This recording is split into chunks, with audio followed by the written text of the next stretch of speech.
Bonjour à tous et à tous, chronique pour la radio CNO, nous sommes la semaine du 18 février. Le ce c'est le petit truc en plus qu'il ne nous manquait pas. Je vous explique parce que pour imaginer un truc pareil, il faut vraiment croire que les problèmes sont loin, loin derrière nous. Le canal Seine-Nord-Europe, c'est le plus gros pharmacon depuis l'autorisation de la mise en vente de la banane épluchée en morceaux sous plastique.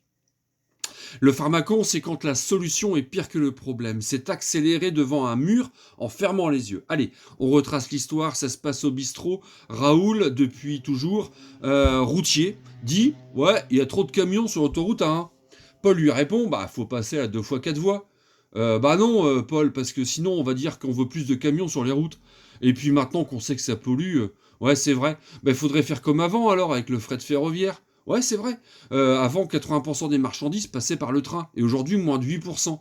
D'ailleurs, pourquoi on a arrêté le fret, en fait? Ben, on ne sait pas. Personne ne sait, sauf que le gasoil, ça rapporte énormément à l'État, presque autant que ça pollue d'ailleurs. Mais alors, c'est parce qu'il faut être copain avec l'OPEP. Et puis, il faut rapporter à Paris des trucs qu'on pourrait faire en France, mais qu'on fait faire en Chine, parce que c'est moins cher, vu que là-bas, il n'y a pas de protection des ouvriers et de l'environnement. Ou des trucs qu'on pourrait faire pousser et chez nous, mais qu'on fait pousser au Brésil, au Mexique, parce que là-bas non plus, il n'y a pas de protection de l'environnement. Et c'est pour ça que toute la droite et l'extrême droite a voté le soi-disant libre-échange qui nous rend tous vulnérables, en fait. Alors, Paul et Raoul, c'était en 1975. Ils ne se doutaient pas qu'à une table juste à côté d'eux jouait avec ses petites voitures un certain Xavier Bertrand, aujourd'hui colérique président de la région. Grand copain d'école d'un certain Nicolas. Mais si, le petit nerveux aujourd'hui en bracelet électronique de chez Rolex. En 2017, alors que le projet était enterré, Xavier, qui se voyait déjà à l'Élysée, s'est dit « Comme Pharaon avant moi, il me faut ma merveille au monde ».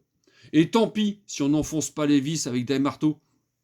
107 km de long, 7 écluses, 65 ponts dont un de 3 km, 4 ports intérieurs, 50 millions de tonnes de remblais, 30 millions de tonnes en plus de terre à déplacer. Y a-t-il un risque? Le premier est rapporté par la Cour des comptes européenne, c'est qu'il n'y ait pas assez de péniches. Et ça fera cher et moche le canal touristique, non? Pour qu'il soit rentable, il faudrait multiplier le fret maritime par 38. Allez, chiche! Même Bouygues et Vinci se sont retirés car pour ces géants de l'ingénierie, le projet n'est pas viable. Mais c'est mon projet. Pourquoi il y aurait que Laurent Wauquiez avec son A69 débile? La course à l'Élysée, vous disais-je. C'est l'obstination à se frapper la tête contre la poutre avec des dérapages financiers annoncés pour 10 milliards d'euros. Qui a 10 milliards d'euros aujourd'hui?